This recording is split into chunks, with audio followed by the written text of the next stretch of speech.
Place à présent notre chronique consacrée à l'Euro 2016 avec un invité. Aujourd'hui, Jean-François Develay de la RTS. Avec vous, Nicolas Dudouet. Bonjour, merci d'être avec nous. Alors, messieurs, ce match d'ouverture, vous l'avez tous les deux vu. La France n'a pas raté son rendez-vous. Elle s'est imposée, mais un peu difficilement quand même. Difficilement. 2-1 face à la Roumanie. Les Français qui sont rentrés à 1h30 dans leur camp de base de Clairefontaine. On va voir les images cette nuit.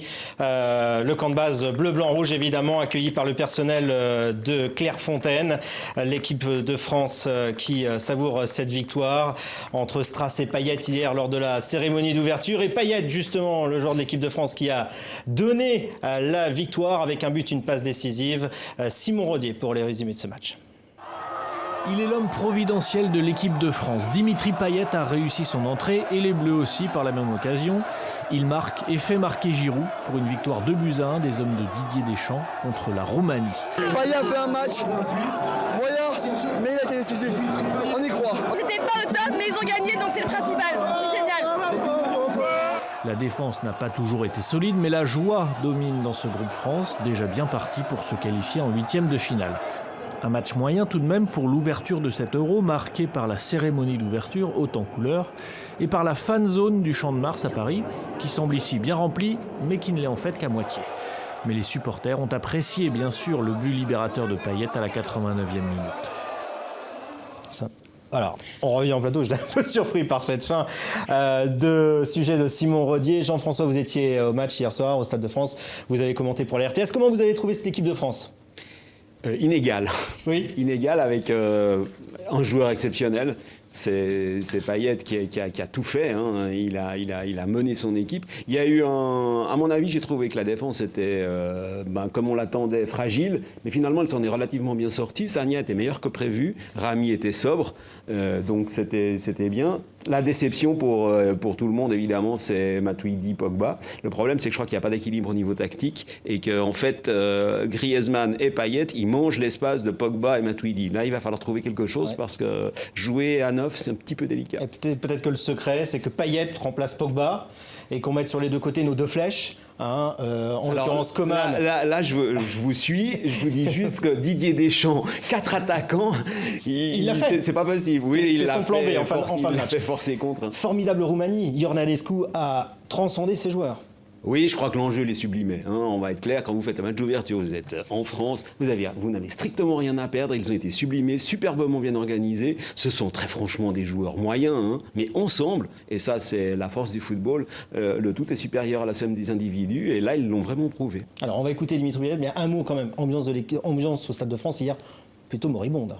Alors très décevant, oui. Ouais, très décevant. Moi qui connais un petit peu quand même l'ambiance en France, c'était plat. Peut-être comme la situation sociale en France, je ne sais pas. En tout cas, on va écouter Dimitri Payet qui se prononce sur cette victoire de l'équipe de France. On l'écoute. Je pense qu'on a eu un peu de mal à se mettre dedans. On avait beaucoup d'appréhension, on était attendu, c'était le premier match. Mais après, on a réussi à mettre notre jeu en place. Je pense que voilà, on peut le perfectionner, bien sûr. Mais le fait de gagner, comme avec le scénario de ce soir, ça nous montre bien qu'aucun match sera facile et il va falloir aller chercher les victoires. Alors on va aller chercher la prochaine victoire face à l'Albanie.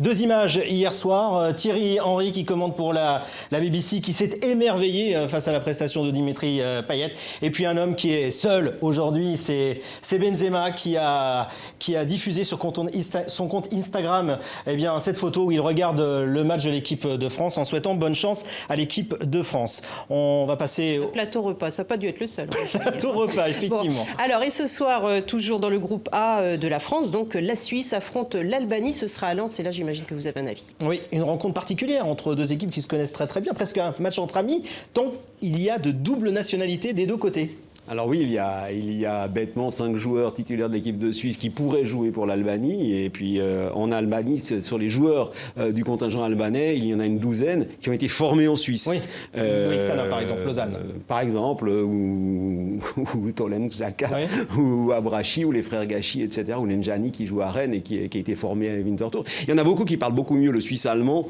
ou le français qu'ils ne parlent l'albanais, soyons clairs. Alors on parlait des frères Xhaka, les frères Xhaka, il y a Granit et Tauland. Ouais. Alors l'un joue en Suisse, l'autre en Albanie. On va voir ce sujet qui a été réalisé par Nicolas Rosset.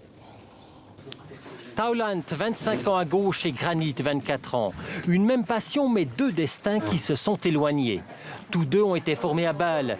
Tous deux ont joué pour l'équipe suisse des moins de 17 ans. Mais seul Granit, le numéro 11, le plus doué des deux, a été sacré champion du monde au Nigeria en 2009. Taulant a joué 41 matchs en équipe de Suisse avant de choisir l'Albanie en 2014. Bien sûr, c'est spécial de jouer l'un contre l'autre et en plus pour l'Albanie. C'est notre premier championnat d'Europe. Mais il faudra oublier tout ça pour se concentrer sur le jeu. Nous sommes inséparables. Nous avons les mêmes parents et eux se réjouissent.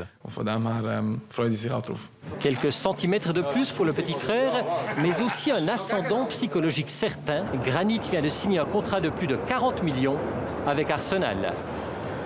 Vous vouliez préciser quelque chose? Oui, ce que je voulais dire, c'est qu'en fait, ils ne sont pas albanais, ils sont kosovars. Oui. Et que maintenant que le Kosovo va pouvoir faire les éliminatoires de la Coupe du Monde et de l'Euro, il pourrait très bien choisir de jouer pour le Kosovo. Et c'est pas tout à fait la même chose. Hein. Oui, tout à fait. Vous avez raison de le préciser. On va revenir au football. Est-ce que la Suisse peut battre cet après-midi l'Albanie? Vous n'avez jamais perdu contre l'Albanie? Non, 5 matchs, 5 victoires.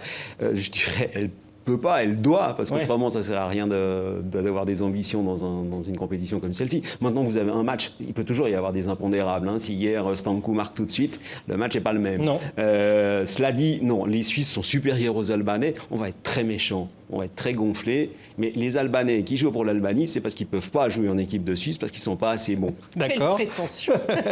Non, franchement, c'est une réalité. C'est une réalité les joueurs qui n'ont pas pu avoir. Il y a un Tolen Djaka, il a fait 41 sélections en équipe de jeunes, mais il n'a jamais été appelé en première équipe parce qu'il était barré, notamment par son frère d'ailleurs. Et voilà, ils ont choisi d'avoir un peu de reconnaissance internationale avec l'Albanie. Tant mieux pour l'Albanie. Peut-être que là, ils vont être sublimés et battre l'équipe de Suisse. Tant mieux pour eux. Il y a deux joueurs qui sont connus du côté de l'Albanie. Il y a Sana qui joue au FC Nantes, qui a été formé à Lausanne, je le disais tout à l'heure. Et puis il y a Avrage en défense centrale. C'est le point faible de cette équipe albanaise. Oui, parce qu'évidemment, ils ont un certain nombre d'heures de vol et que ça va être difficile pour eux. Mais il y a un contexte émotionnel qui est très fort. Et Berami, qui est un des Kosovars de l'équipe de Suisse et qui est le leader de l'équipe, a dit une chose très intéressante. Il a dit on va se réunir et on va se dire entre nous qu'on doit oublier qu'on joue contre l'Albanie. S'ils y arrivent, il ne devrait pas y avoir de problème. Et doivent-ils oublier ce printemps morbide, presque pour les Suisses, avec des défaites face à l'Irlande, la Bosnie, la Belgique, normal contre la Belgique, presque, oserais-je dire, et tout de même une petite victoire face à la Moldavie. Bon. Alors il y a deux choses. Les matchs contre l'Irlande et la Bosnie, c'était une très très mauvaise période. Il faut savoir que les joueurs suisses, la plupart jouent à l'étranger. Ils avaient des échéances et des impondérables qui étaient... Oui, mais tout de même, l'Irlande et la Bosnie, bon, c'est pas des foudres de guerre. On est bien d'accord. Non, il aurait mieux valu gagner, mais ils n'ont pas été capables de le faire. En revanche, contre la Belgique, ils ont fait un très très bon match. Les Belges ont gagné à la fin sur un but style paillette de Bruyne. Et après, les Suisses, ils se sont redonnés confiance. Cela dit, l'équipe de Suisse est une équipe généreuse, mais qui sélectionne un petit peu ses matchs. C'est un peu la mentalité de cette équipe. Et je crois que s'il y a un match qu'ils ont sélectionné, c'est celui de cet après-midi. La défense, Djourou, Char, c'est le point faible de l'équipe? Alors, oui, parce que Djourou, qui est un très très bon joueur, sort d'une mononucléose, et parce que Cher, qui peut être un très bon joueur, sort d'une grave blessure au genou. Ça, c'est le problème. Mais en revanche, on a un très très bon gardien, ce qui n'est pas si mal. Ouais. On rappelle que la Suisse n'a jamais perdu contre l'Albanie. On va voir le tableau de cette journée à suivre. Donc, dans quelques minutes, ce fameux Albanie-Suisse sera à Lens. Ensuite, Pays de Galles avec Gareth Bale et du côté slovaque, Marek Hamsik. Et puis, on terminera par un sémillant Angleterre-Russie. Ça va être chaud, hein? Oui. C'est déjà chaud dans les rues de Marseille, hein, avec des échauffourées. Il nous reste très peu de temps, 30 secondes. Non, c'est des échauffourées, mais moi j'étais là déjà en 98. C'est des voyous un peu bobets qui font ça. Ouais. Il y a eu 7 interpellations hier. On espère que le match se passera beaucoup mieux, Isabelle. Voilà, c'est terminé pour cette chronique Euro. On retrouve l'instant Roustan ce soir dans le 64 minutes, Le Monde en français. Merci beaucoup Nicolas Dudouet. Merci Jean-François Develet d'être venu jusqu'à nous sur le plateau de TV5 Monde et bonne Euro 2016 à vous pour les RTS. Merci à vous.